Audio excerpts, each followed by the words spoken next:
Ce témoignage est issu d'une rencontre entre différents travailleurs et travailleuses de plusieurs institutions de la GOER. Nous tenions à soulever le fait que la majorité de nos élèves et résidents n'ont que peu de vie sociale. Leur vie sociale se résume souvent aux institutions dans lesquelles ils vivent, travaillent ou sont scolarisés.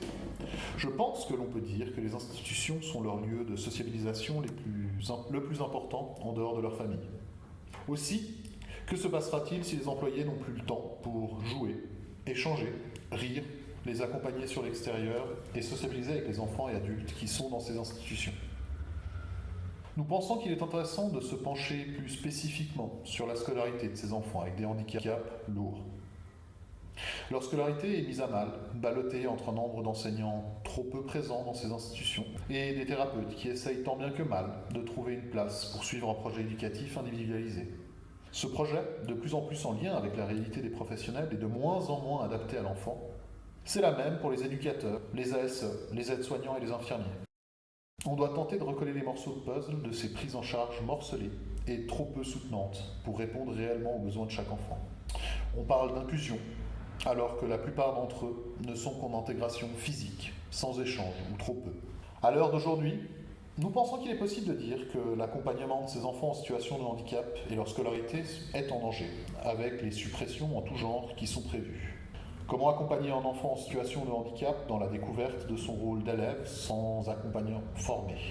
Comment accompagner un enfant en situation de handicap ou avec des besoins d'éducation spécialisée si les professionnels tombent en burn-out ou sont en arrêt à répétition?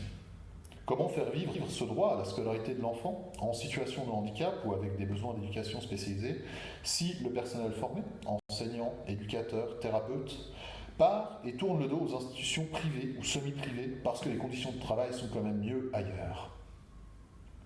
Comment ne pas morceler ces enfants et adolescents qui n'ont déjà que peu de place au sein de notre société, avec des équipes disloquées, abattues par des conditions de travail à la baisse, par de l'absentéisme? La fuite des professionnels et l'absentéisme sont déjà une réalité par manque de valorisation des professions sociales.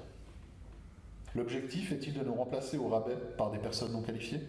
Nous voyons dans certaines institutions des formes de dumping salarial qui semblent se mettre en place. Ne souhaitons-nous pas tous le meilleur pour nos enfants?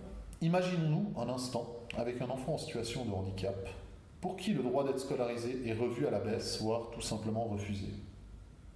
N'oublions pas que la Convention relative aux droits des personnes handicapées a été ratifiée par la Suisse il y a plus de 10 ans, et que notre engagement, qui n'est déjà pas très important, est revu encore au rabais par cette dénonciation de CCT. Les termes utilisés comme inclusion, autodétermination, ne sont qu'une vitrine de plus pour masquer l'incapacité de la Suisse à aller dans le sens de la CDPH de 2004, vitrine qui le restera encore plus si la CCT venait à tomber. La protection du travail donnée par la convention collective et le cadre qu'elle y propose est une protection pour l'employé, mais également une protection pour les bénéficiaires de ces prestations sociales. Une protection morale pour l'enfant, l'élève en devenir, et contre l'épuisement en tout genre. Si cette protection tombe, il n'y a plus de limite pour abuser des travailleurs. Le burn-out est à portée de tous. Que se passe-t-il avec ces enfants, ces élèves? Des cas de négligence à répétition, par manque de moyens, de la maltraitance, l'incapacité de les accueillir, des parents qui se voient dans l'obligation de les reprendre à la maison, bien cachés pour qu'ils n'embêtent plus personne. Les parents sont déjà forcés pour la plupart de diminuer leur temps de travail. Que pourront-ils faire de leurs enfants qui nécessitent un accompagnement? Pour certains, dans chaque acte de la vie quotidienne. La dénonciation de la CCT et les volontés de dégradation annoncées dans le cadre des négociations sont une porte ouverte sur un cercle vicieux qui ne profitera à personne, ni aux adultes de demain, ni à ceux d'aujourd'hui, parents, professionnels, employés et employeurs, et encore moins à nos bénéficiaires, quel que soit leur âge. Nous espérons que notre témoignage fera réagir nos collègues, que ceux-ci vont se mobiliser pour défendre notre convention collective.